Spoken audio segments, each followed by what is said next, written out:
Hey guys, and welcome back to another episode of Federico Talks Watches. Today, I'm going to talk about the winners of Watches and Wonders 2024.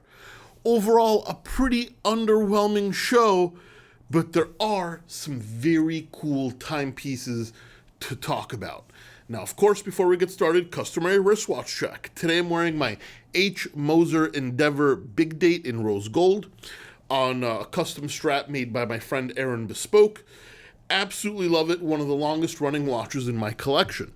And also, guys, don't forget to check out delraywatch.com.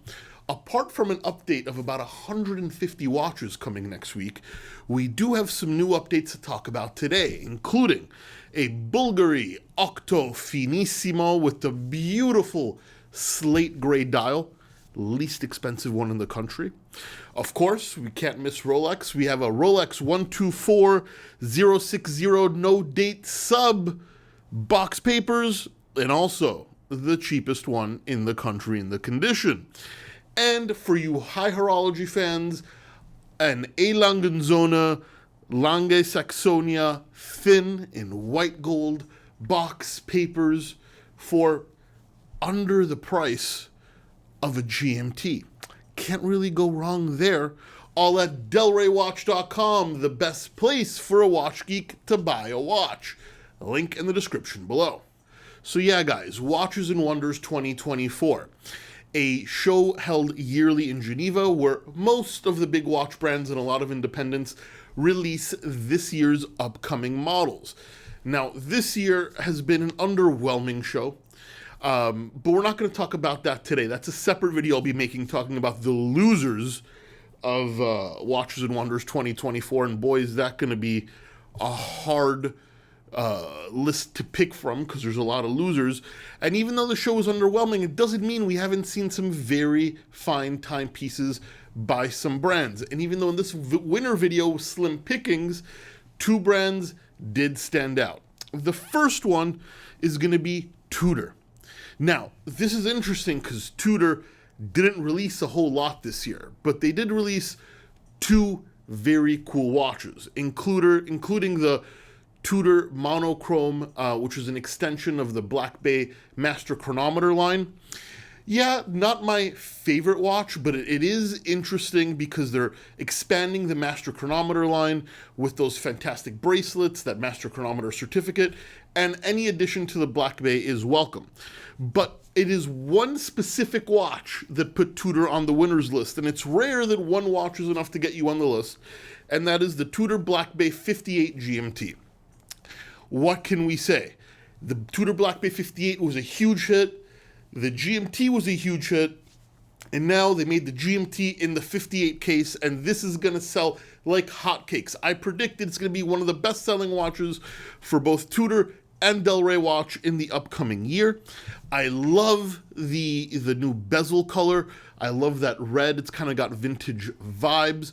But more importantly, people have been clamoring for a smaller GMT, and the Tudor Black Bay 58 is so iconic and sold so well that marrying the two together is huge. And while Tudor didn't really release much of note apart from the monochrome Black Bay and the Black Bay 58 GMT, which is by far going to be the winner of the show for me, it's enough to put Tudor on the list. Very good job, Tudor. You guys went quality over quantity, and I appreciate that. But a brand that not only did quality, but also did quantity, surprising to me because it's been a bit of a sleeping giant lately, is Cartier. They've released some fantastic models. We're going to start off with the revival of the Tortue line, part of the original Cartier Privé collection. This is one of their most elegant dress watches, and they've been following auction results because, for example, the Cartier Monopusher Tortue went from like an $8,000 watch 10 years ago to now selling in the $30,000 to $40,000 range.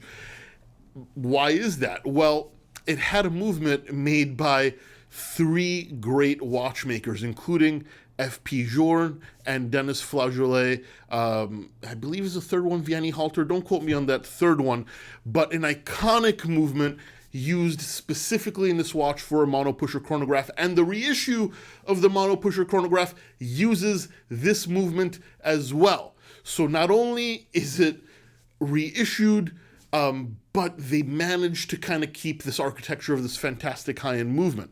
Now, of course, they've also made the Tour 2 in the classic non-chronograph variant. And overall, this is just a winner. And more importantly, they listened to the Cartier collectors because everybody wanted this. Then we take the Santos Dumont that was released a couple years ago, and they added an interesting complication where it tells time backwards. Yes, not a very useful complication, but it is romantic. It's quirky. It's interesting, and more importantly, it's pretty darn unique, because off the top of my head, I can't think of any other watch that runs backwards. And Cartier is showing its playful side, which usually it shows with its designs, but now it's showing with its mechanics. And for something slightly more useful, we have the Cartier Santos GMT. Santos, credited as the world's first aviator watch, should have had a GMT function years ago. Aviator watch without a GMT function makes no sense. Well, now they've released it with the dual time zone, and yes, I will say, not my favorite design. It does make a lot of sense, and it's a fantastic complication at a price point which is not reserved for super high-end collectors, but it's going to be a bread and butter, part of their collection. So Cartier really hit it out of the park this year, and I'm very happy to see that. Everything they've released will turn to gold. Then if I had to pick a third, everybody had such minor releases. I love the new IWC perpetual calendars, and I think the new Luc Chopard line from Chopard is also interesting, but nothing good enough to warrant being called a winner of Watches and Wonders 2024. There's usually 3 people on this list, but as I said, this year the show was lackluster, so I struggled to make it to 2, but Cartier, the clear winner. Anyway, guys, stick around, because in a couple of days I'll be showing you the losers of Watches and Wonders 2024, and I can already tell you that is going to be a fun video to make. Guys, thank you so much for sticking around. Please give this video a thumbs up if you enjoyed it. Really does help. Don't forget to subscribe so you don't miss any more content. And of course, I'll catch you in the next one. Take care.